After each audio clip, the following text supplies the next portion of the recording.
dobry, mam na imię Ewa i zapraszam wszystkich zainteresowanych studiowaniem języka polskiego, żeby dołączyli do nas w Trinity. I'm the Thomas Brown lecturer in the Polish Studies. I'm also the coordinator of the Polish programs here in Trinity. My name is Patrick, fourth year European Studies student majoring in Polish. I'm Sinead, I'm a fourth year European Studies as well, studying Polish as a major and French as my minor language. My name is Axel, I'm in fourth year European Studies and I come from France. I remember in sixth year in secondary school thinking about why I'm studying it. And originally I was a little bit heartless about it, and I think it's an economic niche. In terms of the Polish-Irish relations, it's I think #1 country in which the Irish companies are investing at the moment. I guess I chose Polish initially because of economic considerations. It still has a growing economy despite the recession across much of Europe.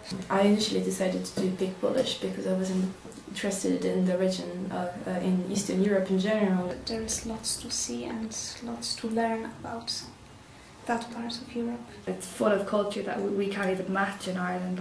You think you discover the country and the next day you realise there's much more to learn. And I came to realise that there's this little gem in Eastern Europe that I had never really heard anything about. It's a country of 40 million people, so it is quite massive. To try and learn another language when there's so many Poles in Ireland as well. I guess the history of the European continent is kind of like every country has its own history, but then it's all mingled with the history of other countries, so you can't really, there is some sort of common identity.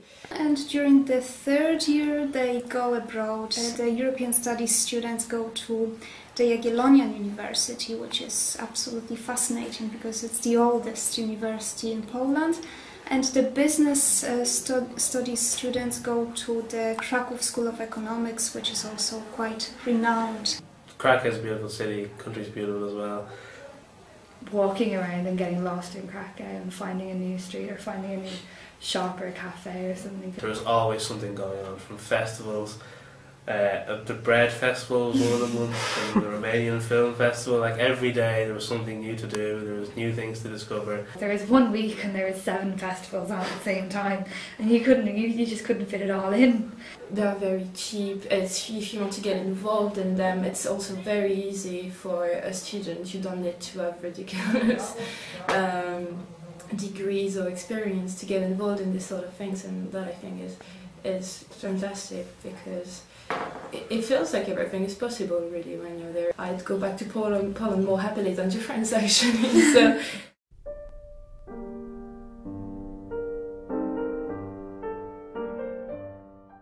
I'm really interested in the history. We tend to say that history is written by the winners, and Poland has not always been part of the winners, so it's always interesting to see how a country which has suffered so much perceive things, most of the time much more critically than from countries that are more powerful. It's got a very rich culture as well, with plenty of Nobel Prizes, but next to that they also have this fantastic popular culture and folk culture that is also really interesting. It was really interesting as well to see Catholicism in Poland versus Catholicism in Ireland, and there's a lot of similarities. It was quite interesting when we were in Poland. It was the beatification of John Paul. I think in Ireland we still talk about his visit. It's like, oh, the Pope, he came to see us, but in Poland it's so much more. I mean, it's arguably what helped to break down communism in the end. But to see like almost all of Polish society just gather at the Franciscan Street and make candles, like the whole of the park was like, lined with the commemorative candles. It was fascinating, it really was, and it's an eye-opener. I also like this slightly more eccentric, it's a young country in a way. I think it's still got this enthusiasm of people that has found is freedom, and it's enjoying being a country.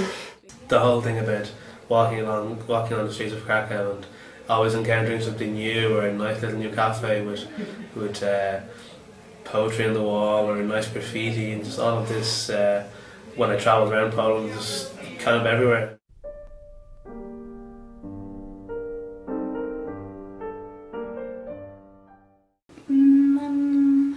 Probably Andrzej Wajda, but probably his more recent films such as Tatarak or Katyń.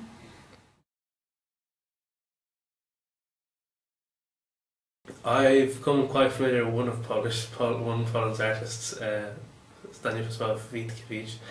I was doing a course on Central and Eastern European literature last year, and I was introduced. I had to do a presentation on his work, so I read some of his works, and I particularly enjoyed them. It's kind of psychedelic, but it's also really brilliant. You know, just the colours and the shapes. It's really good.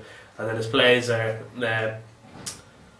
eccentric, but very good as well when you actually get into them. I like contemporary literature, and today, for example, we spoke about Andrzej Stasiuk, who I think is a very interesting contemporary prose writer. What a better way to find out about it than by learning its language and learning about its culture and history. Bardzo chętnie zapraszam do uczenia języka polskiego i dlaczego nie uczyć się tak o tym kraju. Ja też zapraszam, bo jest bardzo interesujący kurs, w moim opinii.